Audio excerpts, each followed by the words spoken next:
mean, when we first started, it was literally the two of us and an embroiderer. And we physically had to receive the inventory, ship the product out, embroider the product. And so many times we looked at each other being like, what on earth are we doing? How did we get here? This late nights. And I still feel like we have these moments of disbelief. Is this our company? Welcome to Talk Shop. I'm Ariel Okin, a New York-based interior designer, writer, and editor, looking to bring a little bit of magic into our homes every day. After years as a writer and editor in the interiors world, I founded my own editorial site, Fenimore Lane, in 2020, and the Talk Shop interview series was born. Each week, I delve into the personal experiences of the top interior designers and tastemakers around the globe.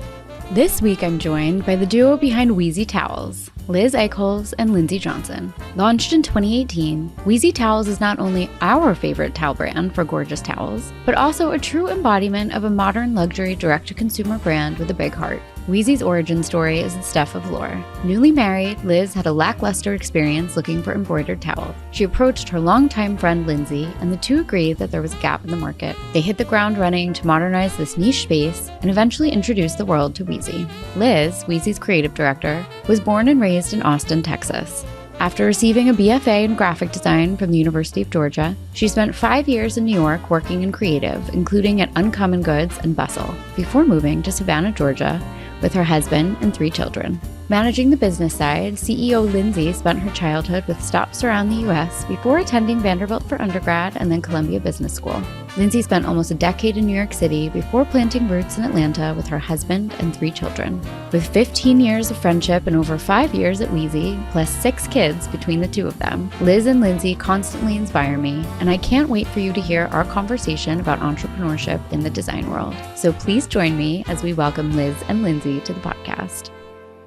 Liz and Lindsey, welcome to the podcast. I'm so excited to have you guys on today. We're so excited to be here. Tthank you for having us. Of course. It's been a long time coming. I know. I've been really looking forward to this one. I always love getting to chat with you guys. Well, to kick off the conversation, we always ask everyone, can you each describe your style in 3 words or less? This is Liz. These type of questions are always so hard for me because I am the least concise person on the planet. But I went with layered, colorful, and mixed. Mixed, I feel like I don't know if it's the right word. I'm curious how you would describe this, but I love masculine and feminine, a mix of a scale of prints, color and something understated. Yeah, it's like the playful tension between things that makes it interesting. And I feel like in your house, you can see that too. Your house is so beautiful. Well, thank you. Yeah. And this is Lindsey, and I would describe my style as approachable, casual, and evolving. And similarly, I would say my style is constantly changing. I'm just now starting to mix in some trends, but also playing into the classics. And so I feel like I'm definitely figuring out my styles now. Liz and I both have 3 children. So it's sometimes what I want to wear is not the most practical thing to wear. It's like the story of my life. Yes. I would say it's definitely evolving for sure. I love that. And it's such a good point too, that especially at this point in our lives where we have young kids and our houses need to be a jack of all trades for us, I feel like it is so common for our styles to evolve and sort of jump when we're in this phase of our life. Well, for those listening, I know there are a lot of Weezie hype girls out there who are listening to this conversation. Can you tell us a little bit about yourselves and where you are at this point in your lives and your careers?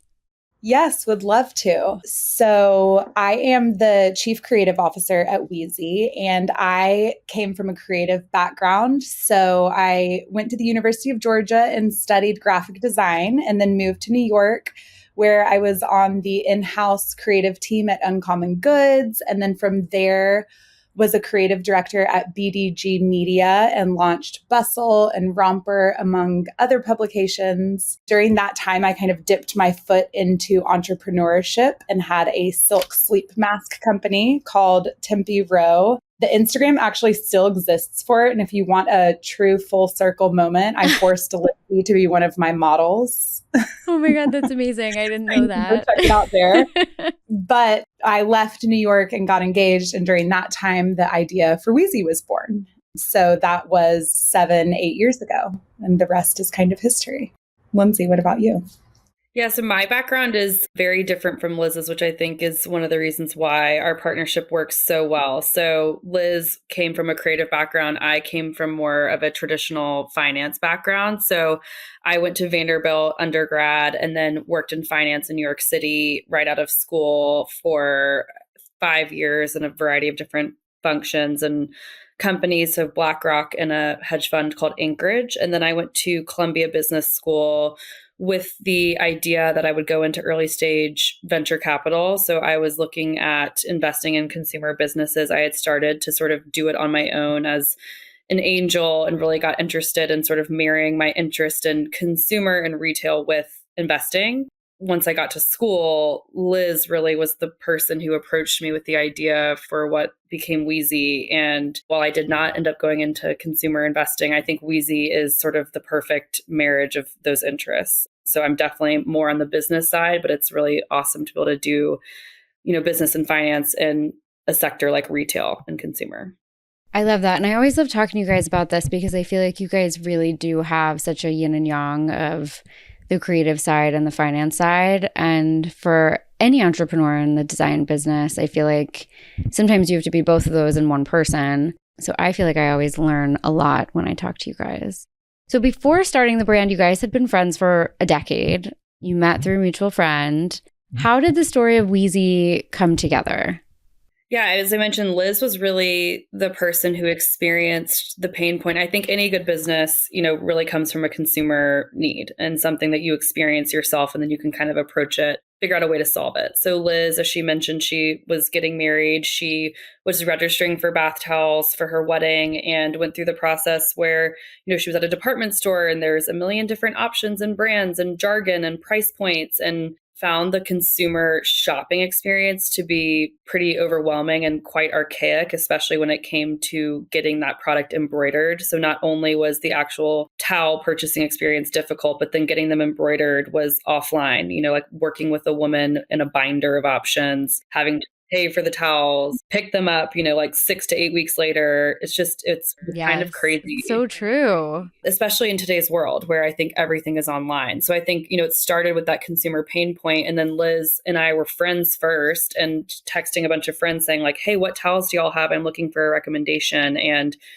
her finding that there wasn't one clear winner in the space. Like there was a lot of different brands. Most people didn't even know who made their towels or when they last bought their towels. And, I think that conversation really snowballed. So it became I'll be honest, Liz is an optimist. I'm a pessimist. So when she first was like, hey, I think there's something here. I want to start a towel company. I was like, no way. Yeah. I was like, this is a horrible idea. And the reason I thought that was because I hadn't personally been through what she had just experienced. But once I started to sort of dig into that, and I was in business school at the time, looking at early stage businesses and talking to friends about the same questions she was asking me, when did you buy your towels? How much did you spend? Who made them? Do you love them?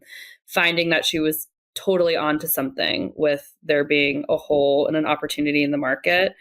I think that the next part is probably the more interesting part, which was the next year and a half of us trying to actually solve the problem. And so it's one thing to, I think, recognize there's a hole here, there's an opportunity, but are we the two right people to solve that problem and really create a new product? I think the products that were on the market at the time either were super soft or not absorbent, or very absorbent but not soft, or they might be absorbent and soft but they're not beautiful. And so I think really trying to narrow down what it was that we were trying to solve, and then can we actually solve that problem, was what we spent the next year and a half working on before launching. And Ariel, I feel like similar to us, you were also in New York during this time when it was like such a direct to consumer boom. Yeah. There was Casper and Warby Parker and Glossier and all of these brands that we had such strong connections to and we loved ordering from. And so I was such a junkie for those brands. So to then get to this purchase and feel like I didn't have a brand that I really connected with and I was super excited to order from, that really convinced me that there was a hole.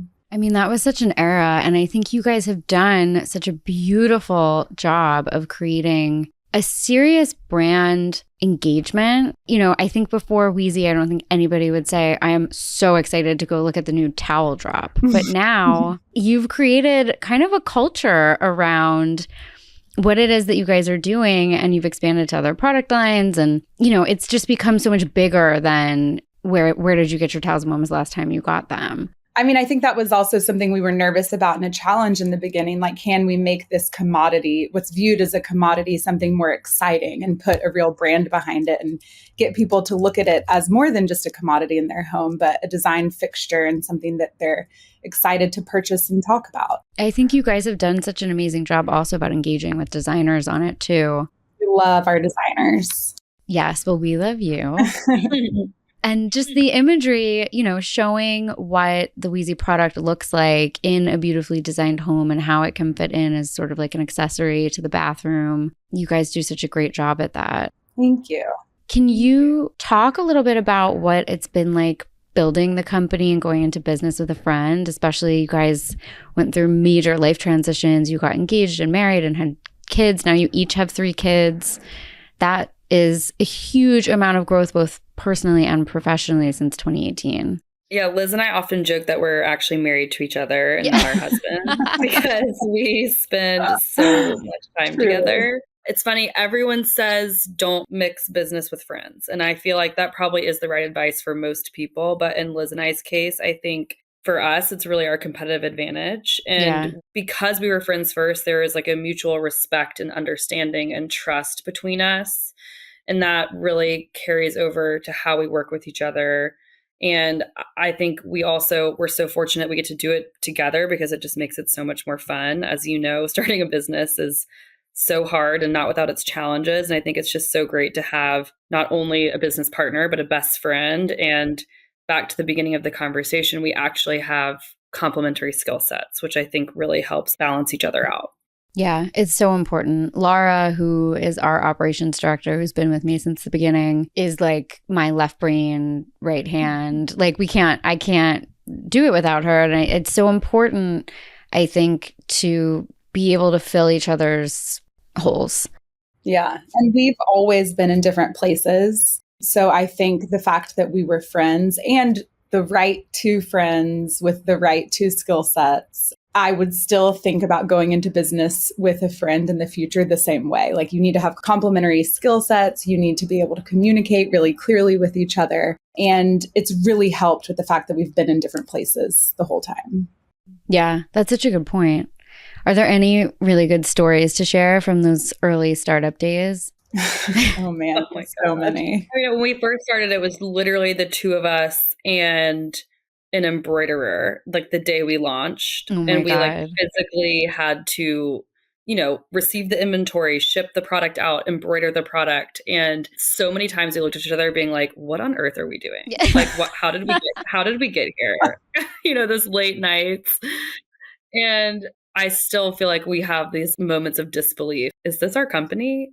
It's so amazing. I mean, you guys really should be so proud of yourselves. You have grown it into such a huge operation, and it's just so cool to see, especially because I feel like I've known you guys since you started, basically, and I just have like been such a fan on the sidelines cheering for you. I love it. Thank you. I mean, you know how it is. Like the first 6 years, I feel like we've just been drinking out of a fire hose too, and you don't have a lot of time to stop and pause and assess like what just happened. Yeah. What just happened over the last 6 years. Like when we started Weezie, I was pregnant with my first, and now there's 6 kids between us. So that alone. Yeah. I mean, that alone is absolutely mind-boggling and insane. how do you guys function on a day-to-day with 6 kids between you? Like, how do you, let's talk a little bit about that. Cause I'm always curious about a lot of venting. Yes. And work-life balance, which is not a real thing. I want to hear how you structure your days. I mean, we both have really incredible support systems, aka nannies and families that we wouldn't be able to function without, and really incredible teams. And I'll say it's probably taken me 6 years to feel like I have at least like a good system going. Yeah. Well, because it's so much trial and error. And by the time you have a second kid, then you're like a little bit more comfortable because you're like, okay, I know what the routine is. And then you can like get comfortable with changing it a little bit. Right. And I mean, every year and every age presents different challenges. So I think reminding yourself that everything's a phase. Yeah. Yes. And that you can always improve your system and don't panic. And, you know, when we're working, we try to focus on work. When we're at home, we try to focus on our kids, and just knowing that there's no like perfect balance. Every family is so different. I need that like written on a Post-it on my mirror. I know. So I want to jump into the design questions a little bit because I think the elevated aspect of design is what makes Weezie such a standout to me and makes it so special, honestly. What is each of your favorite things about working within the design world?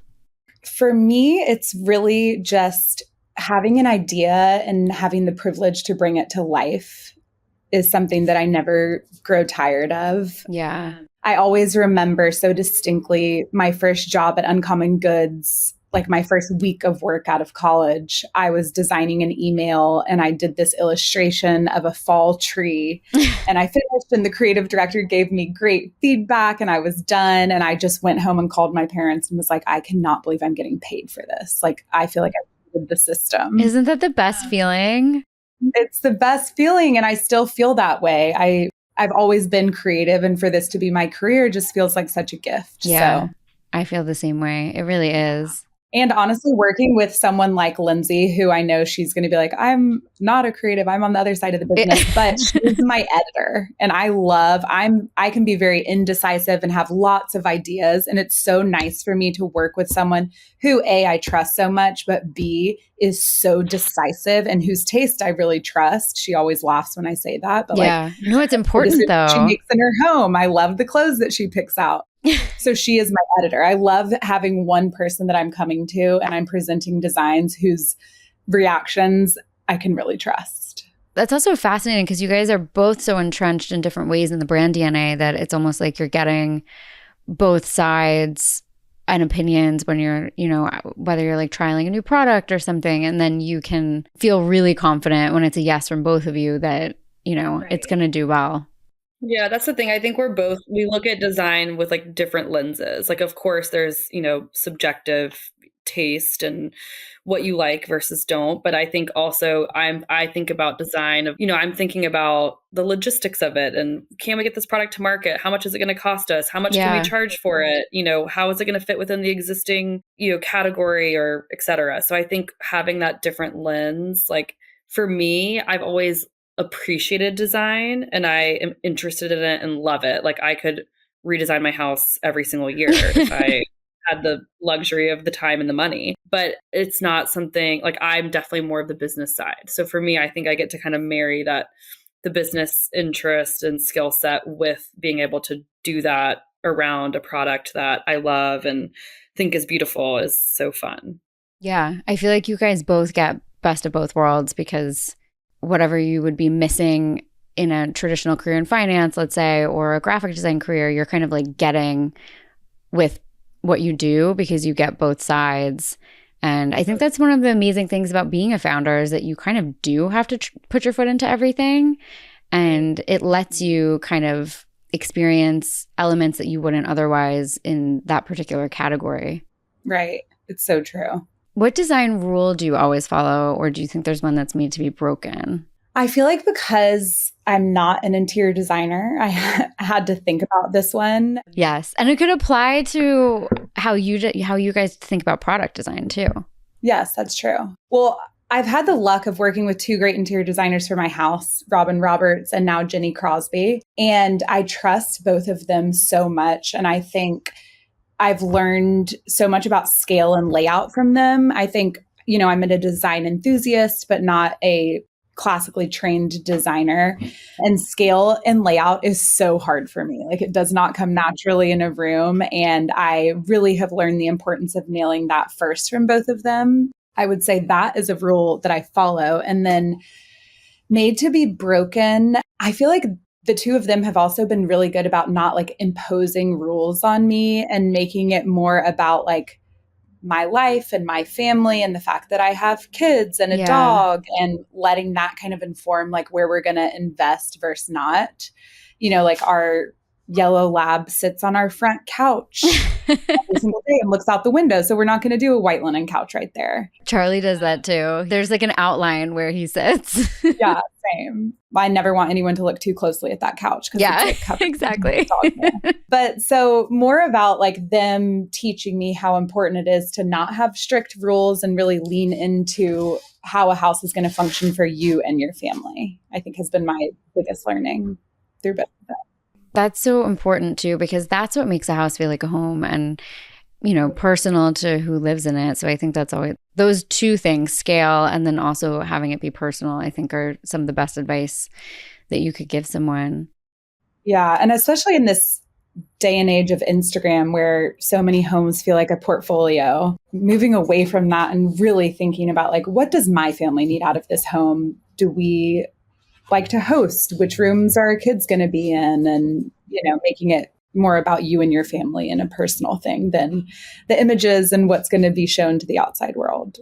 Yeah, no, it's so true. I tend to lean more, this is probably not shocking to anyone who is listening, but I lean into that sort of English sensibility of design, which is, it's a little bit more real. It's layered. You can tell somebody lives there. It's okay if something's a bit tattered. You're not supposed to be afraid to go in any rooms and your kids can have free reign. And I think it's important to have that kind of running in the back of your mind. Yeah, I agree. I feel the same way.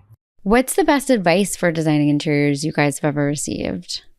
Anna Wooten Interiors did my house, and she also did our office and our retail space. So we worked with her several times, and I feel like she has said this to me so many times, and this is the advice that I have heard from many people. I'm sure you've given this advice to your clients, is that it's totally fine to wait for the right piece and to layer over time. I think my personality is like, I want this done. Like I want to move into my house, have it be fully furnished, like check it off the list. And I think that was something that I learned the hard way because, sometimes instant gratification is nice to like fill a hole in your house, but it really is worth it to wait for the right piece and the right item. And I definitely have like started to embrace that idea more and like layering and collecting over time. Yeah, it's really, really true. And also I think back about when we first moved into our house, we literally had a sofa and that was it. Right. Now we've been here for 5 years and like the room is overflowing because I've just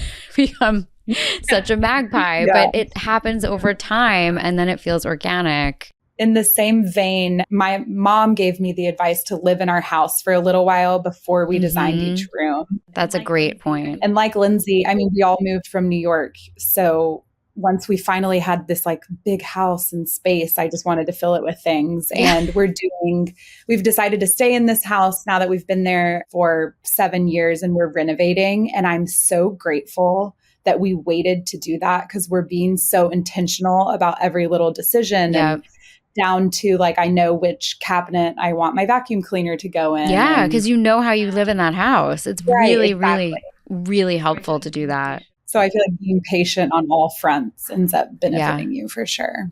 And then if you're going to work with a designer, to trust them. I think that's something that Lindsey and I both really good at once we hire someone, especially because neither of us have the time. We just really trust them and kind of let them run with decisions. And Anna Wooten is a great example of that. She did Lindsey's house. And like Lindsey mentioned, she also did our store. And I feel like I could let Anna Wooten go run with decisions with very little oversight. And that trust with a designer is so important for them to be able to bring their vision to life. Yes. No, it is so true. And that trust is kind of the key anchor of the entire relationship, really. I love the way that you said that you do that because you don't have the time. Being comfortable delegating, if you think about it as if it's any other thing that you're delegating, whether at work or mom stuff, being comfortable to delegate that off to someone that you trust is such a great way of looking at it instead of feeling like you're afraid to give up creative control. Well, looking back through your careers, have you guys had mentors in particular that have helped you guys sort of shape the trajectory of Weezie or shape your individual trajectories as you've kind of grown into the careers that you've grown? I'll say definitely my dad. He is very entrepreneurial. I think one thing he and my mom too did really well was never balked at me wanting a creative career. Yeah. Never had an issue with me majoring in graphic design and then wanting to move to New York and go into that for my career. They viewed it as my brother doing finance. Yeah.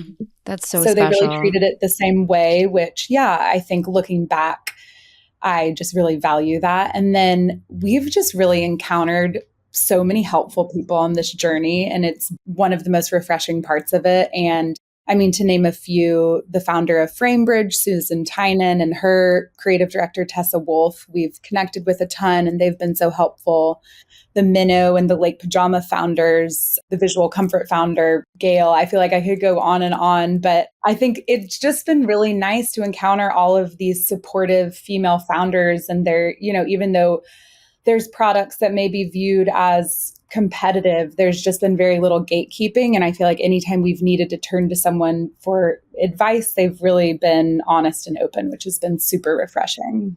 I mean, I feel that way about you guys. I've come to you guys for a gut check a couple of times, and I admire your willingness to always sit down and pay it forward and give your advice. And I think it's a special thing when you find people like that in, this industry and fellow entrepreneurs that you can kind of gut check with. Yeah, we wouldn't be where we are today without the dozens and dozens of people that we hit up for advice, before we launched and during. And last week, I'm thinking about it, I reached out to probably 6 people last week to ask some advice on something. And It's just so nice to be able to send those texts or those emails and just hop on the phone with someone who's either been through it or can just help you think through something. And to that end, it's like, I don't really have a clear mentor, but I think we've both been sort of sponges to so many different people. And I think it's really just been amazing. I think that we've been able to find so many people, like Liz said, that are willing to share kind of in this journey with us. Yeah, it is. It really is amazing. Well, let's get into a little bit about the personal side for both of you. What do you think your homes say about you? I would say mine is definitely approachable, like I mentioned, in terms of I have 3 young kids. My oldest is 4, so my house is getting like basically destroyed every single day. I didn't realize you had 3 under 4. That's a wild ride. It is pretty crazy. Yeah. So my house is not fussy. There's like really nothing you can totally mess up, that can't get messed up, which is nice, like you were saying. And I'm similar to kind of what Liz was saying earlier about unexpected mix. I'm definitely not afraid of mixing pattern on pattern. I love textiles. I think that's something that comes through for both Liz and I through our work and in our homes, just like not being afraid of pattern on pattern and different textures and things like that. Yeah, mine is similar. I mean, I think you walk into my home and it's very clear a family lives there. I have 6, 4, and 2, so the kids kind of rule the roost right now. But so, I mean, I love pictures. Like Lindsay laughs at how often I have a family photo shoot because I'm picture obsessed. We do it once a year or 2. It's so special to do that. Liz does it like 4 times a year. It is kind of out of control. But every time a baby's in a new stage, I'm like, wait, I have to photograph that like roll. It's so true. And it goes so fast. And I feel like you don't realize how fast it goes until like you have a second one or a third one, because then that because you've experienced it with the oldest one, that you just blink and like they're in kindergarten. So yeah, definitely that a family lives there. There's family photos everywhere. And then like Lindsay said, no room is too precious. So we live in every square inch of our house. My brother and sister-in-law used to make fun of us for our formal living room. And I'm like, we're literally in there every day. Now we have a card table in there. So we're doing Uno and Slapjack, and I'm negotiating with my kids. Do they want to play cards or read a nighttime book? So I love that. That's how it should be. We really do use every square inch. What are some of your favorite places to shop for home? I joked with my designer earlier, whatever Jenny Crosby shows me. Because I mean, that's the best compliment that a client could give, truthfully. But I think we've really connected with and loved so many of the direct to consumer options that have come up since we've launched, like Coley Home and Society Social. I love what both of them have done. And then, of course, Instagram showing me all of the dreamy stores that are not in Savannah, like Get the Gusto and Sewn and KRB. I feel like I have so many crushes there. But Savannah is just filled with so many good antique stores. So I love popping into those and, love a good Facebook market find, or I've been going to Etsy more and more. I'm a total Etsy junkie. Yeah. I feel like once you know what to search for on there, it's such a treasure trove.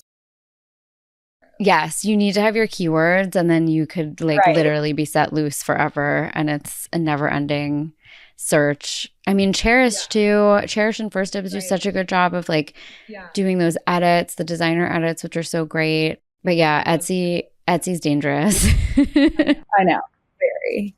Do you have any favorite places to follow for inspiration? Not just on social media, but it could be anywhere. It could be books, it could be travel. I've been going down rabbit holes on vintage coffee table books. I got some old English coffee table books. I don't even remember where from, maybe eBay, and have been digging into the pages there and loving it. It is my most favorite pastime. There's a really great seller on Etsy actually called Cape Fear Books. Okay, so good to know. Yes, and he is a former House Beautiful editor, and he finds all of these great old interior design books, and he has the best at it. So I highly recommend. That sounds very dangerous. Yes, it is. It is. But he has such good stuff. What do you think some of the biggest aesthetic influences have been for each of you?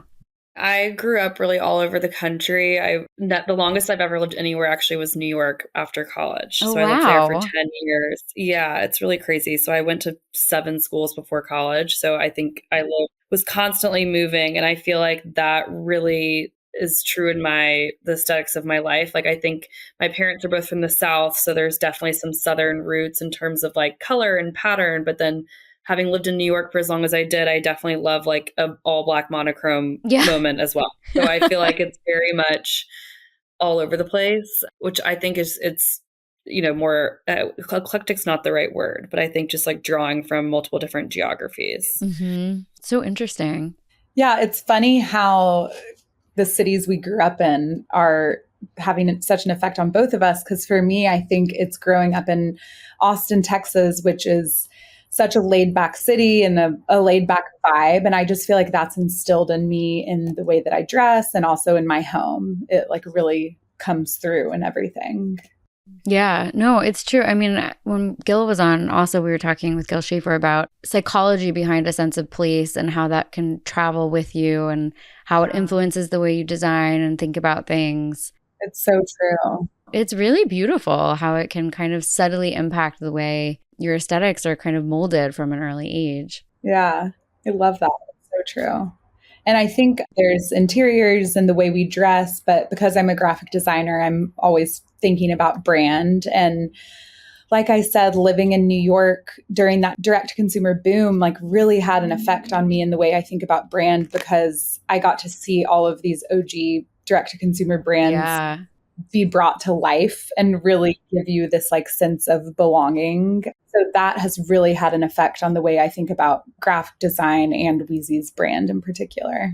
Yeah, that's such a good point. I mean, that was such a distinct era. And I feel like direct to consumer just kind of changed after that. Everything became about the community that you were building and relationship that you're building with your consumer and how they buy into the world that you've built, which I think you guys have done so well and so beautifully. Well, at the end, I'm sure you guys know we do our Take 10, which are our rapid fire questions, but I love asking them. So what is your favorite food? Pizza. I was about to say bread and cheese. Nice.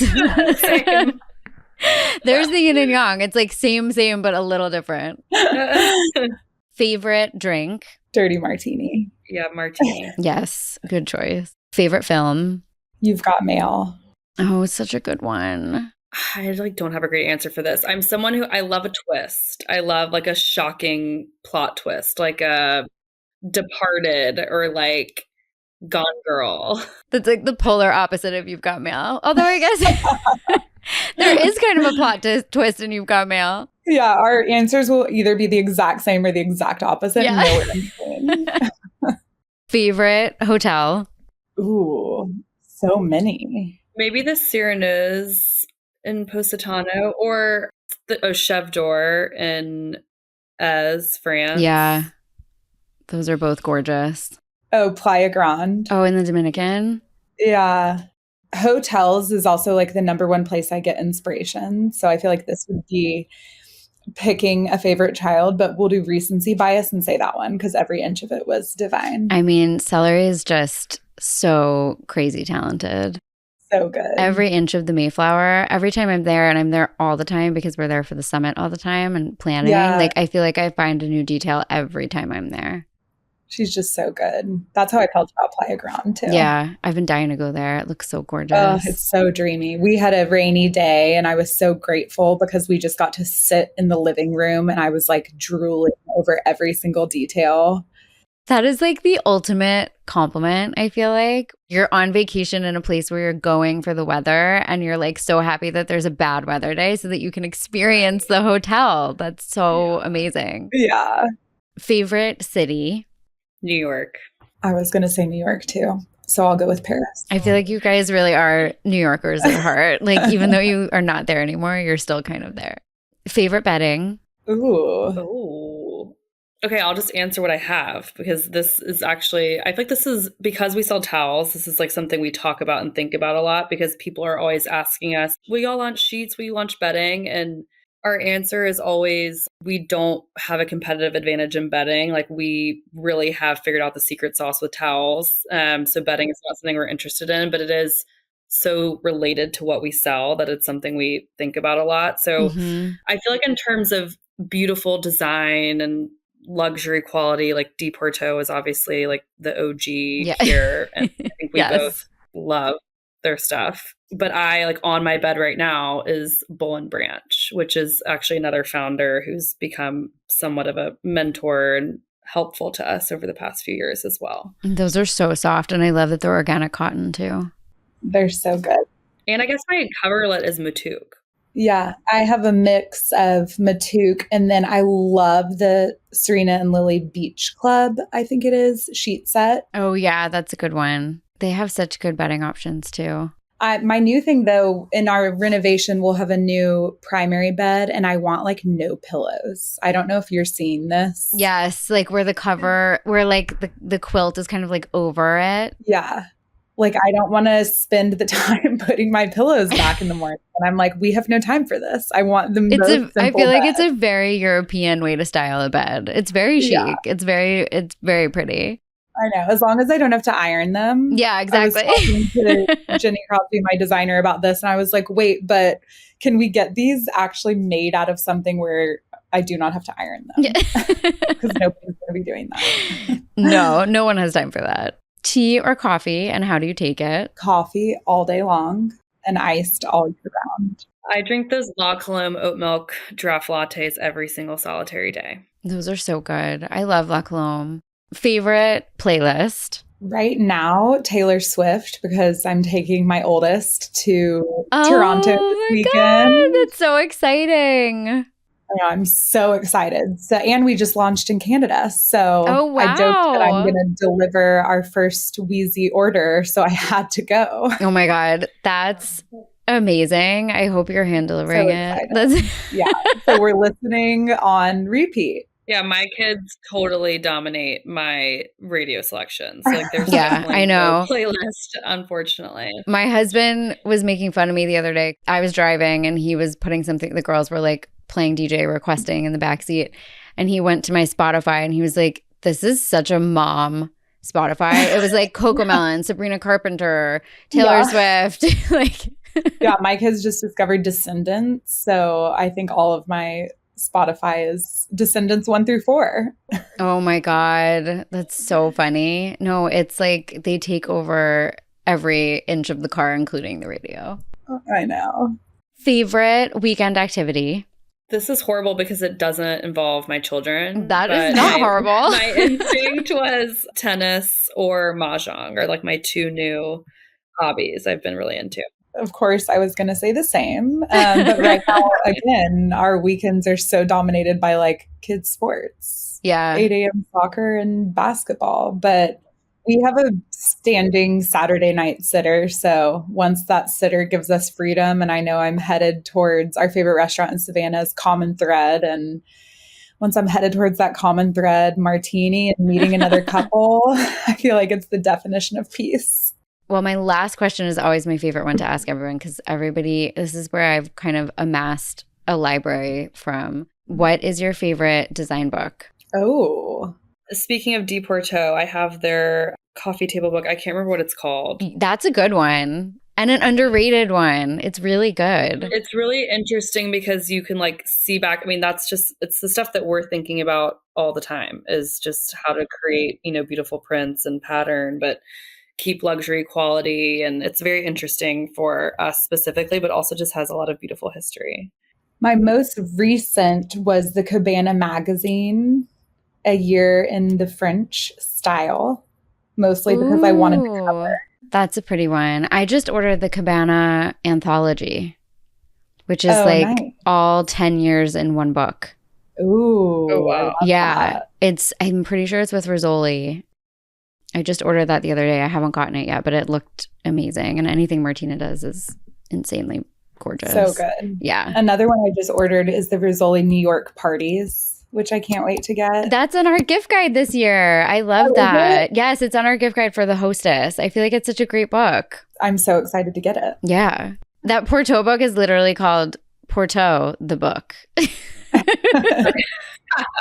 No wonder I couldn't remember the name. It's on their website as Porto the book, and then The Art of Luxury Linens. But it is a beautiful book, and the photography is gorgeous. And the foreword is by Amy Astley. I mean, shameless plug, put that with the Weezie new aprons, and you have the perfect hostess gift. Yes, the Weezie aprons are also on our gift guide. Just gonna say, yay! They're really, really beautiful, and the tea towels are so cute too. They were so fun to make. All of the adjacent products, like, our bread and butter and our shining star will always be the bath towels, but all the adjacent products have been so fun to make. Well, a final few words. What are you guys working on right now? Are there any new projects you can talk about? So many. Yeah, like we mentioned my Brap already, but that one is coming in the new year, which is it's going to be super exciting. I would say it's one of our largest collections we've done with a partner. It's a big one. Really exciting. Wow. Oh my God, I can't wait. Yeah, I'm so excited about that. And then we also have an amazing Valentine's Day collection as well. Fun. That's so cute. I can't wait to see.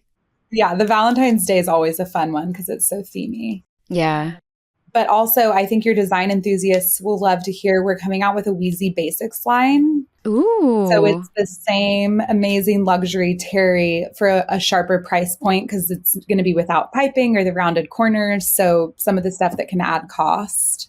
It's great for your kids or your second homes. So it'll be fun to see how that does. Yeah, I love that. That's amazing. Well, the last question we ask everyone is always, what is your advice for someone who is looking to define their own interior style? I think what I said earlier, just not being so focused on others. Be patient and take your time. Read a lot of books and magazines. And I think we're so inundated with so much visual inspiration right now. And especially for me as a creative, I can see something and say, like, I understand what they were going for. I really like that. But there's a difference between that and when I look at a room and my heart like skips a beat. Yes. And I feel like, oh my God, I want that. I want to live in that room. Like I want every inch of that. So really taking time to notice like what makes your heart skip a beat and being patient with defining your own style and remembering that it's just for you. Yeah, I think back to mine as something very similar, just like being okay with it sort of evolving. Like I think my style is changing all the time. And I think I'm not afraid to take risks. And honestly, I regret some of the things I did in my house. And I feel okay with that because it's like, I'm okay to make a decision, live with it, and then kind of evolve it over time. I think that's like one of the reasons why it's so fun to own a home is because it can live many lives in terms of design. So I think just being okay with evolving and, making some mistakes and changing your style over time. Yeah, I love that. it helps people make decisions too, because I think a lot of people get decision paralysis. And if you're okay with just pushing forward and accepting the fact that sometimes you're not going to hit it out of the park, you'll be able to make decisions more. And I think it's the only way you learn too. Like this was the first time I was a renter for 10 years in New York before buying this house. And I definitely made some mistakes, but I learned so much in the process. Like I picked things that, in retrospect, I wish I hadn't, but I think it's like created now like a muscle that you can kind of continue to flex as you grow older and, buy another home or whatever it is. Yeah, I love that. I think that's really great advice. I remember once I was fretting over a design decision and felt like I had wasted all this money and yada, yada. And my mom said, on nobody's tomb does it say she had a really nice house. Like it's not that big of a deal. That's hysterical. I love that. That's the perfect place to come to a close. I love that so much. Well, guys, where can listeners find more about you both and about Weezie? All things Weezie on weezietowels.com and at Weezie Towels. And then you can find both of us at Liz_Weezie. And mine is Lindsey_Weezie. We're super original. We keep it easy for y'all. And we have a discount code for your listeners. Yes. Tell us about the discount code. I think people will really be appreciative of that. The discount code is TalkShop15, and it is 15% off your entire order.